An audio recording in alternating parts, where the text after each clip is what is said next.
50 থেকে 60 লাখ টাকা করে নমিনেশন পেতে হয়েছে। যারা নমিনেশন পাননি তারা টাকাটাও ফেরত পাননি। অতএব তাদের সেই নেতাদের দিয়ে আর আন্দোলন সংগ্রাম হবে না। আমি দেখছিলাম নমিনেশন বোর্ডে, আসলে আপনিও আছেন, আপনি যদি বলছেন যে গোয়েন্দা সংস্থাদের কাছ থেকেও রিপোর্ট নেওয়া হতো, মানে রাষ্ট্রীয় গোয়েন্দা সংস্থা দলীয় সিদ্ধান্ত নেবার ক্ষেত্রে কেন মানে সাহায্য করবে, সেটিতে একটা মানে সেটি কি সঠিক কাজ? এই ধরনের অনেক অভিযোগ আমরাও শুনেছি। আমরা শুনে যখন সেই ব্যাপারগুলোতে তলিয়ে দেখতে গিয়েছি, সেই ব্যাপারগুলোর ভেতরে যখন ঢুকতে গিয়েছি, তখন দেখেছি যে এইটার কোনো প্রমাণ বা সে বিশ্বাস করবার মতো কোনো প্রমাণ অভিযোগকারীরা হাজির করতে পারেনি। অনেকেই বলেন এই যে পরাজয় বা আপনাদের যে পতন, সেই সংকটের একটা অন্যতম কারণ হচ্ছেন সালমান এফ রহমান এবং আরও একজন, অনেকের মধ্যে হয়তো অন্যতমদের নাম হচ্ছে ওবায়দুল কাদের। বলবেন এই বিষয়ে কিছু? হ্যাঁ, আমার হাসিটা দেখলেন তো?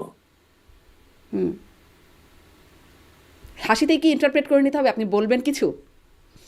বললাম তো, পুরো দেশের সংগঠন বিভক্ত অবস্থায় ছিল। ওবায়দুল কাদের চাচা, উনি তো আমার মুরব্বীজন। হ্যাঁ, তো শিওর আমি ওনাকে সামনাসামনিও বলতে পারবো, পুরো দেশের সংগঠনই বিভক্ত ছিল, কোনো জায়গায় একীভূত সংগঠন ছিল না। এখন উনি যেহেতু দলের সাধারণ সম্পাদক, হ্যাঁ, ওনারই তো এই ব্যবস্থা নিতে হবে। Simple as that. ওনাকে আমি সামনাসামনি বলতে পারবো, উনি কোথায় আমি জানি না।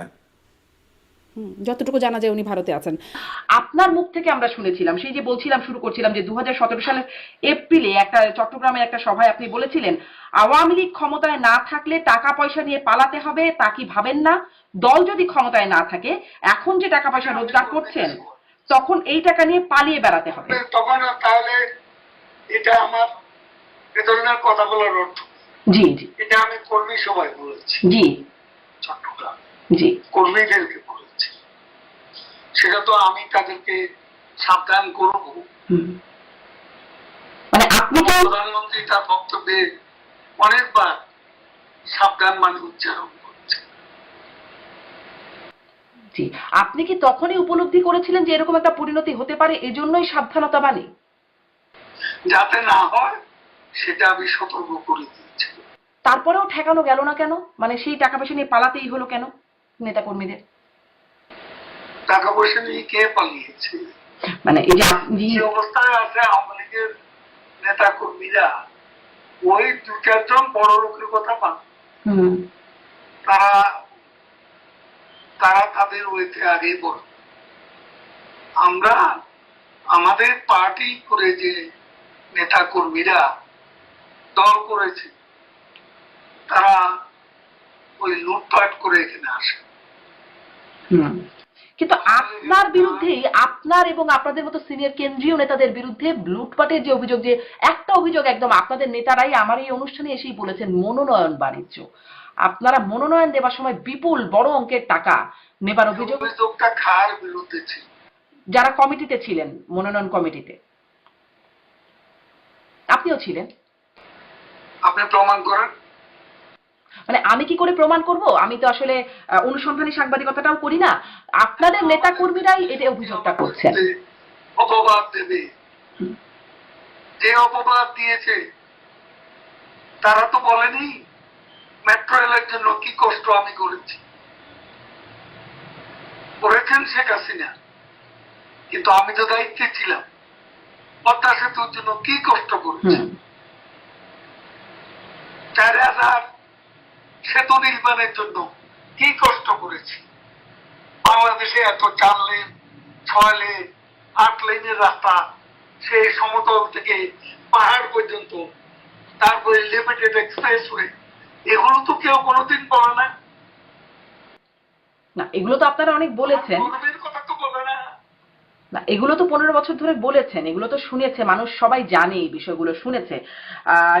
যেই প্রশ্নগুলো, আমার গুণের কথা বলবেন, আর আমি যখন থাকবো না তখন আমার বিরুদ্ধে মিথ্যা অভিযোগ সাজাবেন। প্রমাণ করুক। জনাব ওবায়দুল কাদের, এই অভিযোগটা আসলে আপনার দলের নেতা কর্মীরা করছে। যারা করেছে এটা প্রমাণ করতে বলবেন। জি, মানে এই অভিযোগটা আপনার দলের নেতাকর্মীদের, তাহলে এই অভিযোগটা আপনি মানে নেতাকর্মীদের উদ্দেশ্যে কি বলবেন যারা এই অভিযোগ করে? কোন নেতা কর্মী এ অভিযোগ করে? এই অভিযোগটা আমার এই অনুষ্ঠানে রাশেক রহমান, আওয়ামী লীগ নেতা রাশেক রহমান, যিনি 24-এ মনোনয়নও পেয়েছিলেন রংপুর থেকে, তিনি এই অভিযোগটি করেছেন একদম মনোনয়ন কমিটিতে যারা আছেন। রাশেক রহমান কোষাধ্যক্ষ, মানে আওয়ামী লীগের কোষাধ্যক্ষ আশিকুর রহমানের। আমার কথা শুনবে? জি অবশ্যই। তিনি এত জনপ্রিয় নেতা, মনোনয়ন দেওয়া হয়েছে, ইলেকশনে স্বতন্ত্র প্রার্থীর কাছে হেরেছে, এটাই ওনার মনে কষ্ট, আর কিছু না। জি, কারণ উনি মনে করেছেন আমি ওনাকে হারিয়েছি। আমি কেন? তার বাবা আমরা একসঙ্গে আছি। আমি বরং আগ্রহ সহকারে কিছু তরুণকে মনোনয়ন দেওয়ার পক্ষপাতী ছিল, এর মধ্যে সেও ছিল। এখন সেই ইলেকশনে তাকে কি আমি জোর করে যেতাম? জি, আপনি বলছেন যে তিনি জেতেননি বলেই তিনি এই অভিযোগটি করছেন, কিন্তু সেটি তো শুধু তার অভিযোগ না। করছেন ওই জন্য এখন সরকারের পক্ষে লোককে বলে, আওয়ামী লীগের বিরুদ্ধে বলে কিছু পেতে চেষ্টা করছেন কিনা জানি না। আমাদের তো দু একজনের মধ্যে জামিন টামিন নিয়ে ফেলছে। তো কাজে এরকম হঠাৎ করে ভালো লাগে না। ওই যে হঠাৎ করে প্যান্ট বদলানো, পোশাক বদলানো, কত নেতা দেখলাম দেশে। যে আমরাই আমাদের পায়ে কুড়াল মেরেছি, সাংগঠনিক ভাবে আমরা আমাদেরকে এতটাই দুর্বল জায়গায় নিয়ে গিয়েছিলাম, এতটাই সংক্ষুব্ধ হওয়ার জায়গায় নিয়ে গিয়েছিলাম, যে আমি এখনো বলছি আপনাকে যে 5ই আগস্টের চলমান যে আন্দোলন, সেই আন্দোলনে কোনোদিনও বাংলাদেশ আওয়ামী লীগের এই ধরনের পতন হওয়ার কথা নয়। এবং দুঃখ লাগে কোথায় জানেন? যে আমাদের দলে এত বাঘা বাঘা অভিজ্ঞ সব নেতা, যাদের সামনে গিয়ে আপনি কথা বলতে পারবেন না, যারা শুধু একমাত্র বুঝে আর কেউ কিছু বুঝে না, তারা একটা বার এই দলটার যেভাবে ধ্বংসপ্রাপ্ত হচ্ছে তৃণমূলের সংগঠন, একটা বার তারা কথা বলতে পারলেন না। এই কোনো দিন এটা হয় নাই যে নমিনেশনের ফাইলের ভিতর থেকে কাগজ গায়েব হয়ে যায়। কোনোদিন এটা হয় নাই যে তৃণমূলের নেতাদেরকে 2 লাখ 3 লাখ 4 লাখ টাকা করে বলা হচ্ছে তোমরা সই দাও আমার পক্ষে। আপনি রাজনীতি রাখলেন, রাজনীতি থাকে, আপনি দেওয়ার রাজনীতি যদি প্রাপ্তির রাজনীতি করে ফেলেন জেনে শুনে, তাহলে যা হওয়ার তাই হয়েছে। এখন শিওর আমি আমাদের অর্থনৈতিক খাত যে খুব ভালো চলতেছিল সেটা তো আসলে হ্যাঁ, রাশেক রহমান অর্থনৈতিক খাতটাতে আমি আরেকটু আসি, কারণ ওটাতে আরেকটু সুনির্দিষ্টভাবে কথা বলতে চাইবো। আমি একটু খুঁজে বের করছিলাম, কারণ আমি ঠিক এই মুহূর্তে বলে দিতে পারছিলাম না যে কারা আসলে স্থানীয় সরকার জনপ্রতিনিধি মনোনয়ন বোর্ডের সদস্য ছিলেন। আমি 24শে ডিসেম্বর 2022-এর খবর একটা বের করলাম বাংলা ট্রিবিউনে, সেখানে দেখছিলাম যে আওয়ামী লীগের স্থানীয় সরকার জনপ্রতিনিধি মনোনয়ন বোর্ডের সদস্যরা হলেন Sheikh Hasina, Amir Hossain Amu, Tofail Ahmed, Sheikh Fazlul Karim Selim, Abul Hasnat Abdullah, Kazi Zafrullah, doctor Mohammad Abdur Razzaque, lieutenant colonel অবসরপ্রাপ্ত Mohammad Faruk Khan, Ramesh Chandra Sen, Obaidul Quader, Mohammad Rashidul Alam, Jahangir Kabir Nanak, Abdur Rahman, Mahbubul Alam Hanif, doctor Dipu Moni, doctor Hasan Mahmud, doctor Abdus Sobhan Golap. জি, মানে তাহলে স্পষ্ট যে আপনি মনোনয়ন বোর্ডে যে দুর্নীতির অভিযোগগুলো করছিলেন, যারা আসলে ছিলেন, আমি আপনাকে যেটা বলছি, ওই মনোনয়ন বোর্ডে যারা আছেন সকলে তো দুর্নীতি করেননি। না, আচ্ছা, কেউ হয়তো বা করেছেন, অবশ্যই কেউ করেছেন, সবাই করেননি, কিন্তু কেউ বা কয়েকজন মিলে করেছেন। ওকে, এবং যেহেতু এই ভার সকলের উপর নির্ভর পড়ে যাচ্ছে, সেহেতু তারা যদি এখন কোনো কিছু সংগঠিত করতে চায়, তাদের কথায় দেশে আর কোনো আন্দোলন সংগঠিত হবে না। কিন্তু কেউ বা এক বা দুজন করলে তো বাকিদের আপত্তি করবে। আমাকে কথা শেষ করতে, আমাকে একটু কথা শেষ করতে দেন। বঙ্গবন্ধু কন্যা জননেত্রী শেখ হাসিনা আওয়ামী লীগের কোনো বিকল্প নাই। আওয়ামী লীগকে সুসংগঠিত হতে হলে, ঐক্যবদ্ধ হতে হলে ওনাকে লাগবে। কিন্তু what I am trying to tell you, এর পরে যারা আছেন, যতগুলো নাম আপনি বলছেন, এখানে স্পেসিফিক্যালি কে কত টাকা নিচ্ছেন, কে দুর্নীতি করছেন না করছেন, এটা আমি বলতে পারি না, একটা দায়িত্বজ্ঞানীর কথা বলতে, কিন্তু দুর্নীতি হয়েছে।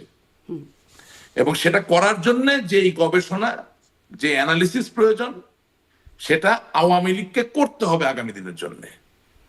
আওয়ামী লীগকে নিজের পায়ে দাঁড়াতে হলে, পরিশুদ্ধ হতে হলে অবশ্যই ওই গবেষণাটা করেই আসতে হবে নিশ্চয়ই নিশ্চয়ই একদম যে স্পষ্ট। ওই বোর্ডের রাশেদ রহমান, কারা আপনি কারা। বলছেন শেখ হাসিনার কোনো বিকল্প নাই, তারপরে যাদের নাম বলছি কেউ কেউ বা তারা কয়েকজন মিলে হলেও মানে এই দুর্নীতির সাথে অবশ্যই ছিলেন, কিন্তু মানে এই 100%। বোর্ডের সভাপতি যিনি শেখ হাসিনা, তিনি জানবেন না বিষয়টা, এটা কি সম্ভব?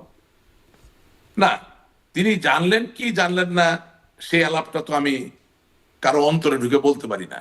না না, এটা তো কিন্তু খুব আমি আমার স্বাভাবিক বক্তব্যে ব্যাপার একটা না? কথা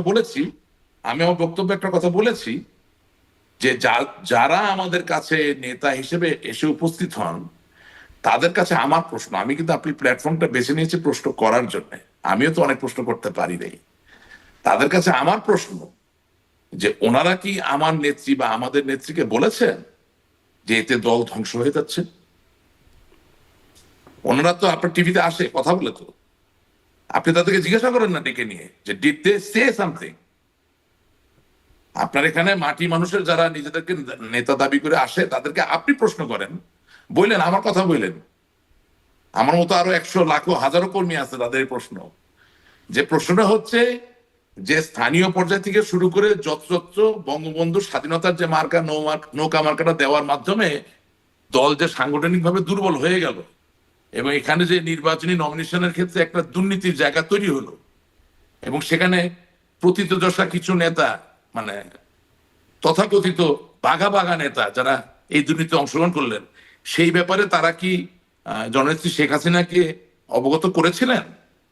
কিন্তু যদি করে না থাকেন রাশেদ কেন রহমান, করলেন না? না, যদি করে না থাকেন তাহলে করলেন না কেন? আর যদি কেউ বলে বসে যে হ্যাঁ করেছিলাম, তাকে আপনি জিজ্ঞাসা করতে পারবেন যে সেই জায়গায় নেত্রী কি বলেছিলেন।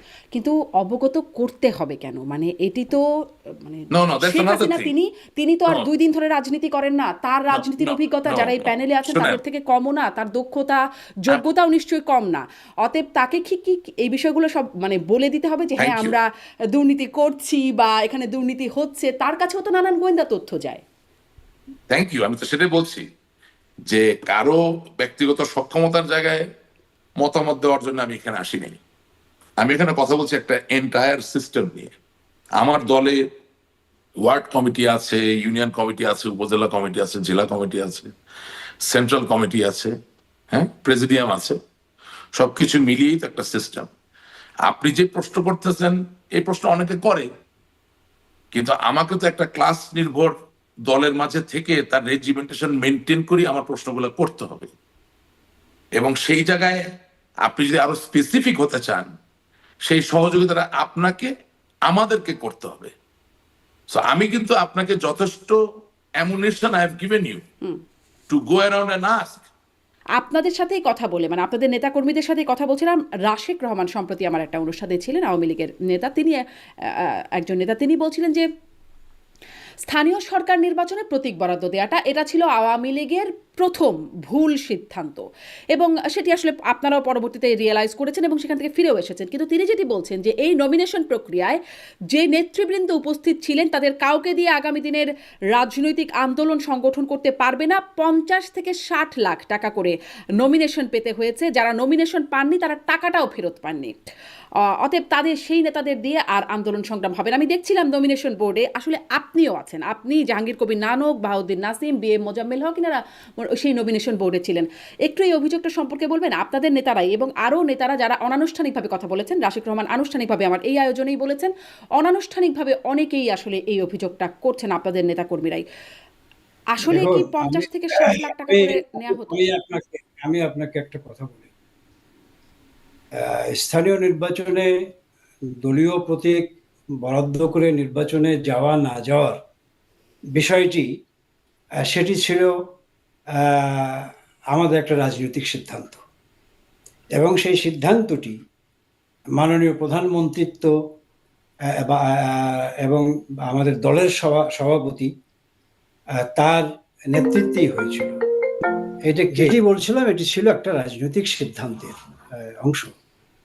সুতরাং সেটি ভুল ছিল, সেটি সঠিক ছিল, সেই ব্যাপারটি ব্যক্তিগত পর্যায়ে আমি একভাবে বলবো, আমার অন্য একজন সহকর্মী অন্যভাবে বলবে। আমার মনে হয় এটি বলার ফোরাম না, যেহেতু দলীয় একটা সিদ্ধান্তে এই সিদ্ধান্তটি গৃহীত হয়েছিল, সুতরাং তেমন একটা ফোরামেই কেবলমাত্র এটি নিয়ে বিতর্ক হতে পারে। এটি হলো এক। আর দ্বিতীয়টি হলো যে উনি যে অভিযোগটি তুলেছেন সেই ব্যাপারে আমি কোনো কথা না বলেও যদি এইভাবে এইটুকু বলি যে সেই মনোনয়ন বোর্ডের মনোনয়ন প্রক্রিয়াটা হলো এরকম যে তৃণমূল পর্যায়ে থেকে কিছু কিছু সুপারিশ কোনো প্রার্থীর পক্ষে থাকতো, এবং তিনটি যেই কি বলে গোয়েন্দা সংস্থা, তাদেরও একটা রিপোর্ট মাননীয় প্রধানমন্ত্রী তিনি সংগ্রহ করতেন, এবং প্রতিটি ইউনিয়ন পর্যায় পর্যন্ত এই রিপোর্টটি উনি সংগ্রহ করতেন, এবং সেটিকে সামনে নিয়েই একটা চুল ছিঁড়া বিশ্লেষণ করেই কিন্তু মনোনয়ন উনি চূড়ান্ত না, করতেন। তাহলে আপনারা আসলে আপনাদের আমি শেষ করি। আচ্ছা, এই প্রক্রিয়ায় কেউ যদি টাকা বা অর্থ গ্রহণ করেও থাকেন বা করেনও, তাহলে তিনি মনোনয়ন দেওয়ার সক্ষমতা রাখেন, বা মনোনয়ন দেওয়ার কি বলে যে তিনি কোনো প্রভাব বিস্তার করতে পারেন, সেটির সুযোগ একেবারেই ওই মনোনয়ন বোর্ডে থাকতো না। এটুকু আপনাকে বলতে পারি। জি, জি, আপনি এটি মানে সে বিষয়টির কথা মানে সেটি সত্যি না বলে আপনি বলছেন যে 50 থেকে 60 লাখ করে টাকা নেবার যে অভিযোগটি সেটি সত্য না। আমার তো জানা মতে একদমই সত্য না। জি, আর অনেকেই আবার এই বিষয়টা জানেন বলে বলছেন, সেটিও আবার আপনাদের দলের ভেতরেই। যাই হোক, এটি এখন খতিয়ে দেখবার মতো সেই জায়গাটি নেই। কিন্তু আপনি যেটি বলছেন যে গোয়েন্দা সংস্থাদের কাছ থেকেও রিপোর্ট নেওয়া হতো, মানে আপনার দলে কে মনোনয়ন পাবেন সেটি গোয়েন্দা সংস্থার রিপোর্টের ভিত্তিতে হতো। না, একটা গোয়েন্দা সংস্থা রিপোর্ট, মানে আমি বলছি যে ধরেন একটা কি বলে যে ক্ষমতাসীন দল, সুতরাং ক্ষমতাসীন দলের যারা কি বলে ওই পর্যায়ে নেতৃত্ব দেন বা ওই পর্যায়ের যারা মনোনয়ন প্রত্যাশী, সুতরাং তাদের ক্ষেত্রে খোঁজ খবর নেওয়ার বিষয়ে নানানভাবে নানান জায়গা থেকেই বোর্ডের সভাপতি, আমাদের দলের প্রধান, তিনি নিতেই পারেন। সুতরাং সেই কি বলে গোয়েন্দা সংস্থাদের রিপোর্ট নেওয়াটা এটি যে একটা কি বলে যে মানে অপবিত্র জিনিস, বিষয়টা তো এরকম ভাববার কোনো কারণ নেই। কিন্তু চূড়ান্ত সিদ্ধান্ত তো উনিই নিয়ে থাকতেন মনোনয়ন বোর্ডের সাথে আলাপ আলোচনা করে। সুতরাং মনোনয়ন দেওয়ার ক্ষেত্রে মানে কে যোগ্য প্রার্থী, কে অধিকতর যোগ্য, সেই ক্ষেত্রে যদি কোনো কি বলে যে সহায়ক শক্তি আমাদের কি বলে যে সিদ্ধান্ত নেওয়ার ক্ষেত্রে সাহায্য করতে পারেন, তো সেই সাহায্যটি নিয়ে তো কোনো কি বলে যে অমূলক কিছু না। কিন্তু অমূলক নয় কি, রাষ্ট্রীয় গোয়েন্দা সংস্থা দলীয় সিদ্ধান্ত নেবার ক্ষেত্রে কেন মানে সাহায্য করবে? সেটিতে একটা মানে সেটি কি সঠিক কাজ? মানে এই কাজটি কি বিএনপি বা অন্য কোনো দলকে করতে পারতো চাইলে? সঠিক কাজ কি বেঠিক কাজ সেই বিতর্কে আমি যাচ্ছি না। আমার কথা হলো যে আমার সিদ্ধান্ত সঠিকভাবে নেবার ক্ষেত্রে কোনো না কোনো পর্যায়ে কারো না কারো কাছ থেকে যদি সাহায্য নেওয়াতে আমার কি বলে আমি সমৃদ্ধ হতে পারি, আমার সিদ্ধান্ত নিতে সহায়ক হয়, তাহলে আমি সেই সুযোগটুকু কেন গ্রহণ করব না? আমার কথাটা এখানেই। জি, আপনার দলীয় নেতাকর্মীরা আসলে এই সুযোগটুকু বা এই সহায়ক ভূমিকাটা কেমনভাবে দেখেছে সেটিও নিশ্চয়ই আপনারা পরবর্তীতে জেনেছেন বা জানবার চেষ্টা করেছেন। আপনাদের বিরুদ্ধে আরও অভিযোগ, আমি আসলে কিছু অভিযোগের জায়গায় স্পষ্ট হই। প্রথমে দলীয়, তারপরে আর কি সার্বিক একটা জায়গা থেকেও শুনবো। ছাত্রলীগেরও একটা দায়িত্বে আপনারা ছিলেন। যখন ছাত্রলীগ কমিটি দিতে পারছিল না, তখন সাবেক প্রধানমন্ত্রী শেখ হাসিনা তিনি আপনাদেরকে ডেকেছিলেন এবং আপনাদের উপর একটা দায়িত্ব অর্পণ করেছিলেন। এমনকি ছাত্রলীগের কমিটি দেবার ক্ষেত্রেও আমরা এই অভিযোগ একদম গণমাধ্যমে এসেছে। অনেকেই ব্যক্তিগতভাবে এই অভিযোগ করেছেন যে ছাত্রলীগের কমিটি দেওয়ার ক্ষেত্রে মোটা অঙ্কের টাকার লেনদেন, সেটি একদম জেলা পর্যায়ে থেকে জেলা শাখা সভাপতি সাধারণ সম্পাদক 10 থেকে 30 লাখ টাকা, গণমাধ্যমের খবর 50 লাখ টাকা গাজীপুরের ওখানে জেলা কমিটিতে, সেখানে জেলা ও মহানগর ছাত্র কমিটির ছাত্রলীগের শীর্ষ পদে কোটি টাকা, 1 কোটি টাকার উপরে লেনদেনের খবর আমরা জেনেছি, আপনাদের নেতাকর্মীরাও অভিযোগ করেছেন। শোনেন, এখন মিডিয়ার খবরের উপরে আপনি যদি নির্ভর করে এই ধরনের একটা মিডিয়াতে আপনি আমাকে এসব প্রশ্ন করেন, তাহলে একদিক থেকে আমি বলবো যে দুঃখজনক, আর একদিকে বলবো যে ভালোই। কতটা পরিষ্কার হওয়া দরকার সেটা হলো ছাত্রলীগের কমিটি ছাত্রলীগের নেতৃত্বই দিয়ে থাকে। এখন ঢালাওভাবে একটা অভিযোগ, এক একটা ইউনিটে একটি পদের জন্য একাধিক প্রার্থী সেখানে থেকে থাকে, এবং এবং সেই যার পক্ষে রায় যায়, এবং যার পক্ষে যায় না, যিনি নেতা হতে পারলেন না, যিনি নেতা হলেন, স্বাভাবিকভাবেই একটা ঢালাও বক্তব্য সামনে হাজির করা খুবই সহজ, যে সে তো টাকা দিয়ে, অর্থ দিয়ে কমিটিতে পদ নিয়েছে। এই কথাটা যেমন সত্য, তেমনি বড় সত্য হলো যে ছাত্রলীগের কমিটি ছাত্রলীগই দিয়ে থাকে। আমরা এই ধরনের অনেক অভিযোগ আমরাও শুনেছি।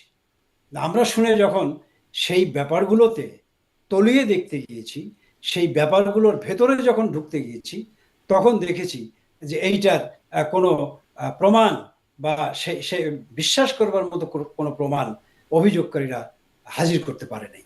সুতরাং এই মিডিয়ার ঢালাও কথা বা অভিযোগকারীর ঢালাও বক্তব্য, এবং সেই বক্তব্যকে আমলে নিয়ে এই ধরনের আপনার একটা ইতিমধ্যেই আপনার এই মিডিয়া যশ খ্যাতি মানুষের কাছে গ্রহণযোগ্যতা সবকিছু পেয়েছেন। আমার মনে হয় যে আপনার এই এই মিডিয়া, এই চ্যানেলটির যে গ্র্যাভিটি, সেই গ্র্যাভিটিটা আপনি নিশ্চয়ই সংরক্ষণ করে মানে এই বিষয়ে দুর্নীতির জায়গাগুলো, মানে কমিটি বা মনোনয়ন বাণিজ্যের যে জায়গাটুকু, সেটিকে আপনি পুরোপুরি অস্বীকার করছেন। তাহলে এত পরীক্ষিত নেতারা যদি, বা ছাত্রলীগ বলি বা মানে স্থানীয় যেটি আমি বলছিলাম সরকার নির্বাচনে, আপনারা যদি পরীক্ষিত নেতাদেরকে নিয়ে আসেন, তাহলে এত জনাব ওবায়দুল কাদের সাবেক সাধারণ সম্পাদক আওয়ামী লীগের, তিনি এত কাওয়া হাইব্রিড মুরগি ওনারা কিভাবে ঢুকলেন? ছাত্রলীগেও এত শিবির কিভাবে ঢুকলো, যদি এত পরীক্ষিতভাবেই আসে, যদি কোনো রকম এর মধ্যে আর কোনো বিষয় না থেকে থাকে? তো না, পরীক্ষিতভাবে আসে সেটি তো একটা বিষয় আছেই। আর একটা হলো যে এই অনুপ্রবেশকারীরা বা এই ছাত্রলীগের ভেতরে ছাত্র শিবির বা অন্য রাজনৈতিক মতাবলম্বী যারা অনুপ্রবেশ করেছে, আমি তো বলেছি যে তাদের রাজনৈতিক মূল উদ্দেশ্য চরিতার্থ করবার জন্যে তারা এমন এমন কৌশল অবলম্বন করেছে।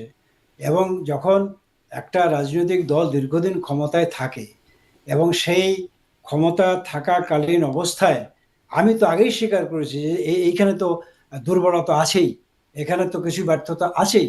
সেই জায়গা এটি এটি একটা কি বলবো যে সংগঠন, ছাত্র শিবিরের মতো সংগঠন না, এটা কমিউনিস্ট পার্টির মতো সংগঠন না, এটা একটা মাস ওরিয়েন্টেড অর্গানাইজেশন। এখানে নানান শ্রেণীর নানান অংশের মানুষ এখানে কি বলে যে অংশগ্রহণ করতে পারে, সেই সুযোগ থাকতে পারে, এবং সেই সুযোগ গ্রহণ করার ছিদ্র পথ দিয়ে অনেকে অনেকে জঞ্জাল এবং আপনার কি বলেন, যেটি বললেন কাওয়া বলেন, হাইব্রিড বলেন, নানা শ্রেণীর মানুষ হয়তো ঢুকে থাকতে পারে, এবং ঢুকেছে, এটাই কিছু কিছু জায়গায় ঢুকেছে, এটাই সত্য। সুতরাং সেই সত্যকে আমি অস্বীকার করব না। নিশ্চয়ই ঢুকেছে, এবং ভবিষ্যতে ব্যাপারে আমাদেরকে আরো অধিকতর সতর্ক থাকতে হবে, যাতে আমাদের সংগঠনের মধ্যে কোনো অনুপ্রবেশকারী ঢুকতে না পারে, এবং এক কলস দুধের মধ্যে যেন এক ফোঁটা গোচনা দিয়ে পুরা কলসের দুধটাকে বিনষ্ট না করতে পারে। সেই ব্যাপারে নিশ্চয়ই ভবিষ্যতে আমাদের সতর্ক থাকা প্রয়োজন, সতর্ক হওয়া প্রয়োজন।